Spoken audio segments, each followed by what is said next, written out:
रानी लक्ष्मीबाई से आपका क्या संबंध रहा? रानी लक्ष्मीबाई का जन्म हमारे घर में हुआ है।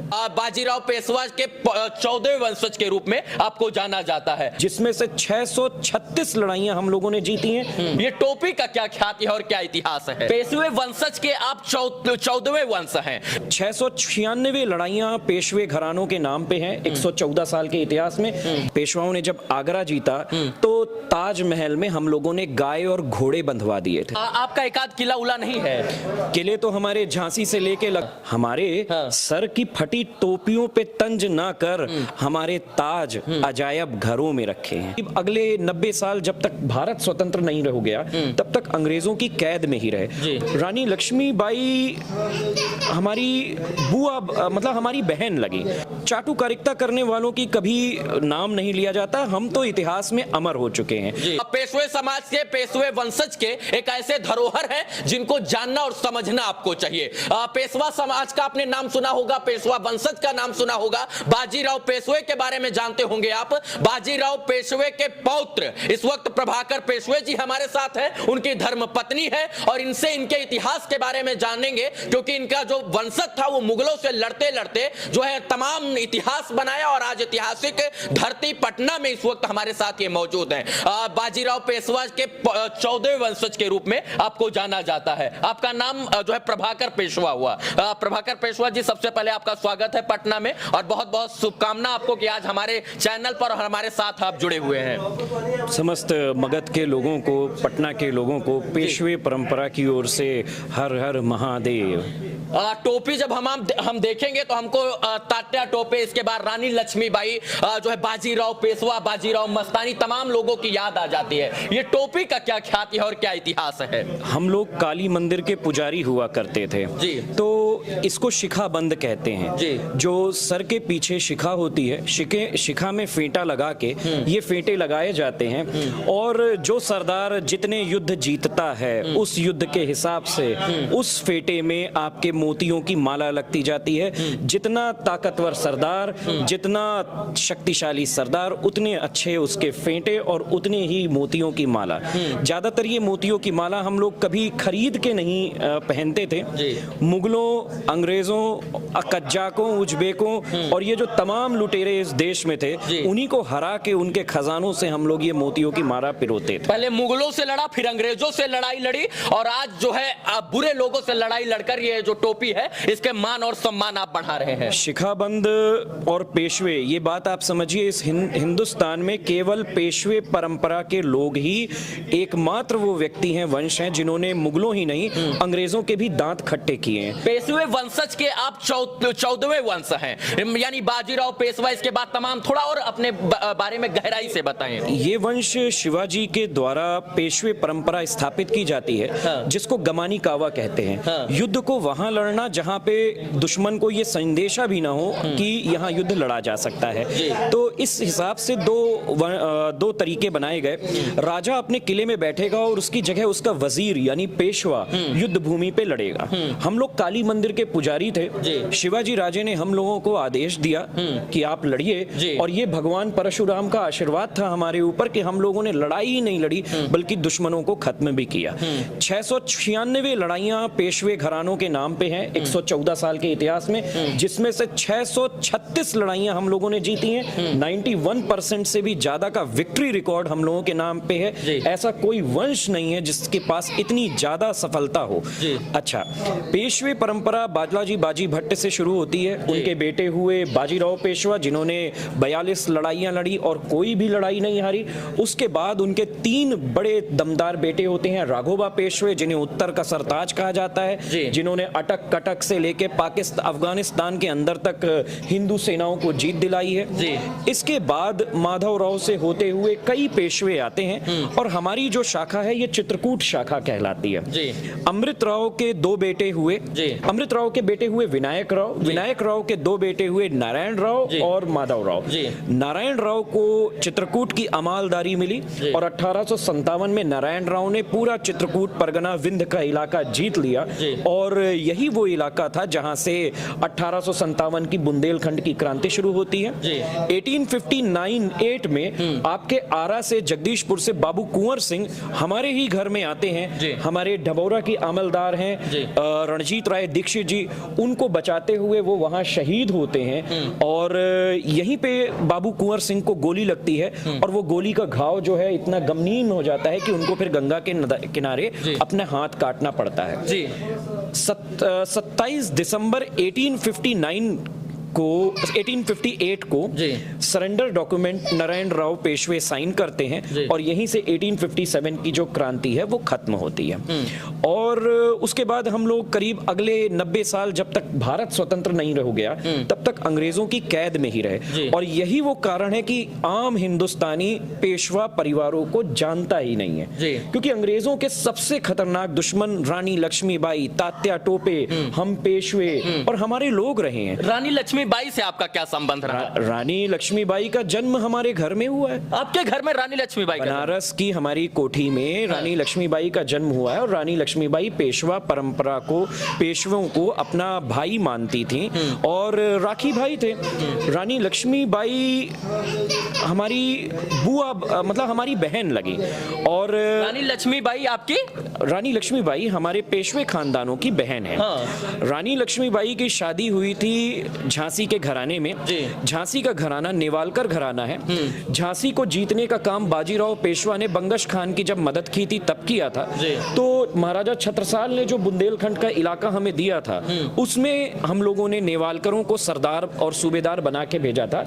उसी नेवालकर घराने में रानी लक्ष्मीबाई की शादी हुई थी। एक तरह से वो हमारे सामंत हैं और रानी लक्ष्मीबाई हमारी पेशवा परंपरा के नाते हमारी बहन लगेंगी। अच्छा, जो युद्ध वगैरह हुआ था, आप 14वें वंशज हैं, 13वें वंशज में और 12वें और 10वें बारे में थोड़ा मतलब पीछे हमको लेकर चलिए। तो आपके पिताजी, उनके पिताजी और उनके पिताजी कौन हुआ करते थे? पेशवे परंपरा में जब आप पीछे जाते हैं तो हमसे पहले श्री अनिल भट्ट जी हैं।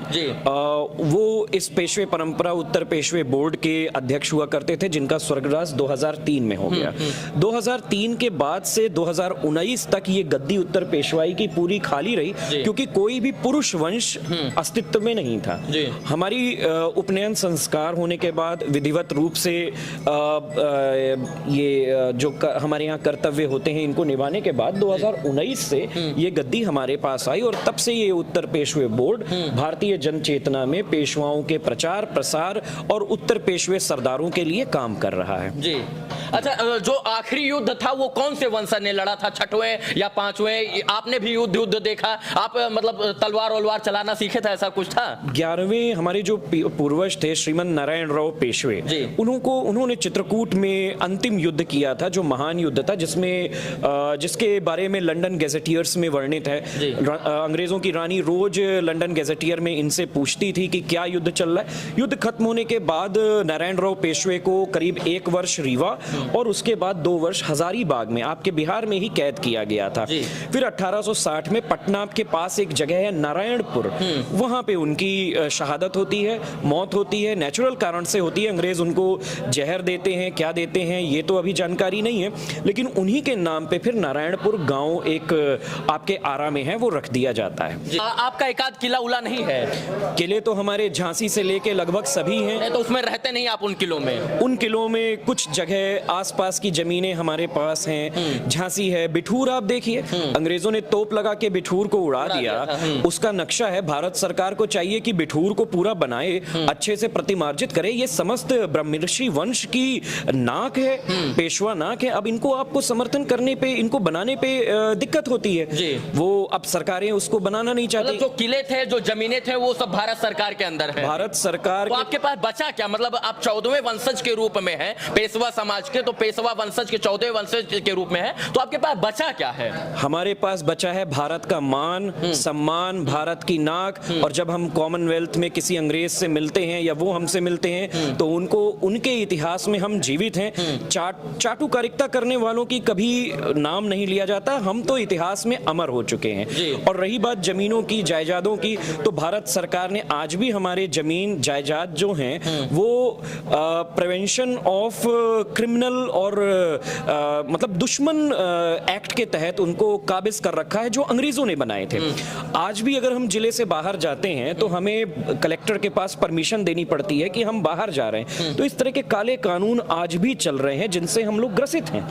हम राजा महाराजाओं का नाम सुने थे, सम्राट सूर्यवंशों का नाम सुने थे, लेकिन आज हम कहेंगे कि एक ऐसे हम कुल खानदान के राजा के बेटे के साथ बैठे हैं जिनके बुजुर्गों ने, जिनके पिता ने, जिनके वंशजों ने अंग्रेजों से भी लड़ा, मुगलों से लड़ा, मुगलों को भी भगाया, अंग्रेजों को भी भगाया और अफगानों को भी भगाया। आज मैं इनके ऐसे शख्स के साथ बैठा हूं जिनका रिश्ता रानी झांसी की रानी लक्ष्मीबाई के साथ था। बाजीराव मस्तानी, बाजीराव पेशवा, तमाम किरदारों के ऊपर बड़ी बड़ी बॉलीवुड वालों ने फिल्में बनाई। हम फिल्मों के माध्यम से जानने का, समझने का प्रयास करते हैं, लेकिन जब हम कहेंगे कि बाजीराव पेशवा यानी पेशवा वंशज के 14वें वंश के रूप में इस वक्त प्रभाकर जी हमारे साथ आए तो आपको आश्चर्य लगेगा। आप जब राजा महाराजा का नाम सुनेंगे तो मुकुट आपके सर पर नाचेगा, हाँ जो है कड़ा नाचेगा, तलवारें नाचेगी, लेकिन बेहद सिंपल से दिखने वाले ये शख्स उतने साधारण है नहीं जितने ये दिख रहे हैं, क्योंकि ये पेशवा वंशज के 14वें वंश के रूप में है और ये अपने वंश को आगे बढ़ा रहे हैं। सोचिए किनके बाप दादाओं ने अंग्रेजों से लड़ा है, सोचिए किनके बाप दादाओं ने, पेशवा वंशज ने मुगलों से लड़ा है, और उस मुगल से लड़ा जिन्होंने इस भारत देश पर इतना आक्रमण ढाया था, इतना आक्रमण ढाया था कि आम आदमी क्या, सरकारें भी और वरिष्ठ लोग भी जो है परेशान और तंग आ गए थे। तब इन्होंने तोप, तलवार, तीर धनुष, कमान, बंदूक, गोली, पिस्टल, बारूद से लड़ने का प्रयास किया, मुगलों को भगाया, अंग्रेजों को भगाया, और इन्हीं का किला जो है आज झांसी के किले के नाम से जाना जाता है। पेशवे वंशज के 14वें वंशज के रूप में प्रभाकर जी हमारे साथ हैं। हम क्या पूछें, हमको समझ में नहीं आता, इतना लंबा चौड़ा आपका इतिहास है। 14 वंशज मतलब 13 पहले बीत चुके हैं। कहावत है हमारे बारे में, कही जाती है कि हमारी फटी टोपियों पे तंज ना कर, हमारे सर की फटी टोपियों पे तंज ना कर, हमारे ताज अजायब घरों में रखे हैं। अच्छा, सोना उना कुछ बचा है आपके यहाँ? सोना, चांदी, जमीन, किला? हाँ, कुछ जमीनें, जायदादें ये तो बची हैं, लेकिन हमारे पास जो सबसे अच्छी चीजें बची हैं उनमें से है मुगल बादशाह अकबर की पेंटिंग, जिसे हम लोग अपने बाथरूम वगैरह में लगा कर रखते थे। बाजीराव, उसका बनाया पेंटिंग आप बाथरूम में लगाते थे? पेशवाओं ने जब आगरा जीता था, आप लोगों को जान के अचंभा होगा कि पेशवाओं ने जब आगरा जीता तो ताजमहल में हम लोगों ने गाय और घोड़े बंधवा दिए थे। वो हमारा अस्तबल था। ताजमहल में पेशवा वंशजों ने घोड़े बंधवाए थे, ताजमहल को अस्तबल बना दिया। इस देश में आप जितने ज्योतिर्लिंगों की पूजा कर रहे हैं, आपके बनारस का ज्योतिर्लिंग रघुबा पेशवे का निकाला हुआ है, उज्जैन का ज्योतिर्लिंग बाजीराव पेशवे ने अपने हाथ से निकाला है। और ऐसा लोग कहते हैं, ग्रैंड डफ अंग्रेज जो जनरल था वो उस समय लिख रहा था कि बाजीराव एक हाथ से ज्योतिर्लिंग निकाल रहे थे और दूसरे हाथ से उनके अश्रु की धारा रुक नहीं रही थी। मतलब 24 घंटे उस आदमी ने रस्सी खींच के ज्योतिर्लिंग को तमाम गंदगी से ऊपर निकाला था। और मतलब आप समझिए, इस देश में 10 ज्योतिर्लिंगों में से 8 ज्योतिर्लिंग पेशवाओं ने पुनर्स्थापित किए हैं, मंदिरों का निर्माण किया, धर्म का काम किया है। हम धर्म के रक्षक हैं और भगवान परशुराम ने जो हमारे ऊपर आशीर्वाद दिया है, हम उसके प्रवर्तक हैं। जमीन, जायदाद, किले, महल ये तो आते जाते रहेंगे, और जो नहीं आता जाता है वो इस परंपरा की फहरिस्त है, वो डीएनए है, और वो चीज है जो हम आज इसको लेके धारण कर रहे हैं। हम आप लोगों के समक्ष आके यही बताना चाहते हैं कि जिस तरह से पेशवाओं ने इस देश में निडर होके, कितने मुगल थे, लाखों की संख्या में मुगल थे और केवल 12,000 पेशवे थे। उन 12,000 लोगों ने अटक से कटक नाप लिया। हिंदुस्तान का सबसे बड़े साम्राज्यों में से अटक से कटक तक सबके दांत खट्टे कर दिए। 696 लड़ाइयां लड़ी हैं। अच्छा, आप राजा महाराजा कुल खानदान से इतना सिंपल साधारण क्यों रहते हैं यहाँ पे?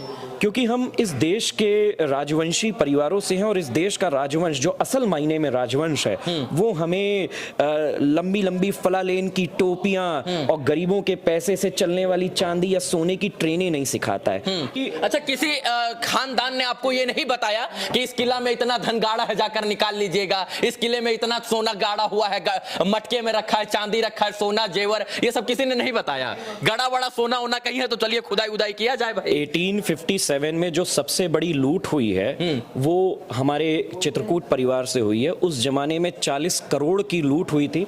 नक्काशीदार घरों से सब कुछ सोना चांदी जेवर निकाल लिया गया था और इसका क्लास 1 वर्णन लंदन गैजेटियर में है। अंग्रेजों की रानी ने तक पूछा था कि भाई इतना सोना आपको कहां से मिला, तो उन्होंने बताया पेशवाओं ने लंबी लड़ाइयां लड़ने के बाद मुगलों और तमाम लुटेरों से ये जो सोना छीना था, हम इसको पेशवाओं को हरा के लेके आए और इस गद्दारी में हमारे जिसने सहयोग किया वो सिंधिया है। सिंधिया ने हमें ये खजाने का वो बताया था। तो रानी झांसी का खजाना लूटा गया था विजयराघवगढ़ में और हमारा चित्रकूट में। बुंदेले हर बोलो मुंह हमने सुनी कहानी थी, खूब लड़ी मर्दानी वो तो झांसी वाली रानी थी। झांसी की रानी जो है पेशवा समाज की यानी पेशवे वंशज की बहन हुआ करती थी।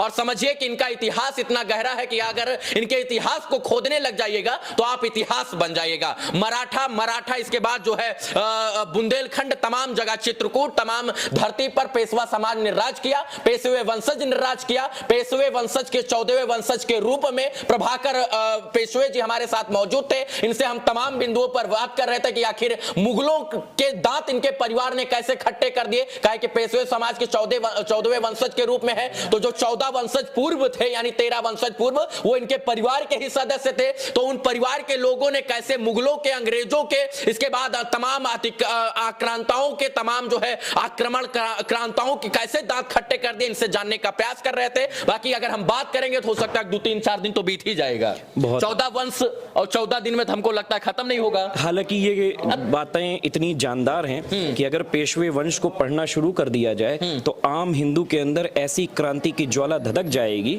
कि वो अपने आप में इस देश में बड़ी क्रांति और परिवर्तन कर ले जा सकते हैं। अच्छा, घोड़ा उड़ा से चलते हैं अभी कि गाड़ी से चलते हैं?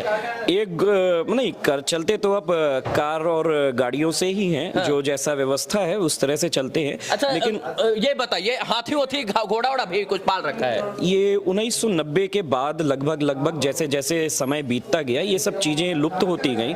उससे पहले हाथी, घोड़े, नक्काशीदार चीजें थी। हम जिस जेल में बंद रहे हैं, जो चित्रकूट का किला है, वो अपने आप में ही बुंदेलखंड का सबसे बड़ा किला है और हिंदुस्तान का दूसरा सबसे बड़ा किला है। चलिए प्रभाकर पेशवे जी, आप हमसे जुड़े इन तमाम विषयों पर गंभीरता के साथ लोगों को जगाने का प्रयास किए, बताने का प्रयास किए, अपने वंश के बारे में, इस सनातन को बताने का प्रयास किए, उसके लिए बहुत बहुत धन्यवाद, आपका आभार।